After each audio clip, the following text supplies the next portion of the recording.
Ingwaro roto it mga nag-iingkor, nakpilang mga manunudlo it kasuguan. Agpagkarungog ninra it kalingging Bisaya ni Jesus, nagpangutana sinra sa inra sarili. Asing tuyar magbisaya kaling tawo, rakom pasipala kali sa Diyos. Kaling tawo ay pa'y nag-aako naksida ay kapareho it Diyos. Ase, si upait mga kapatawar sa mga kasalanan itawo. Di ba ga Diyos yang? Pero ayamay ni Jesus kung nio kag inra ing iisip. Asing tuyar kag inroging iisip, niyo kag mas marali ig siling diling yupog. Ing patawari kag imo mga kasalanan, ubangunay agrayon kinang imo rodan, ag pumanaway.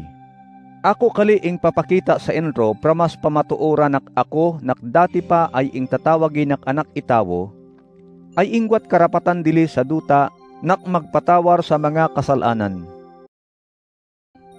Ging susiling nako sa imo, bangunay raha, agrayon kinang imo rodan, ag pumauli. Aghabang nagmumuyat sinra, nagtuloy matuor kinang yupog ag nagpanaw. Abang katingayi et katong tananak nagmumuyat. Ag sinra ay nagdayaw sa Diyos. Aba, waya panggador ako nakakita itiyat ka to.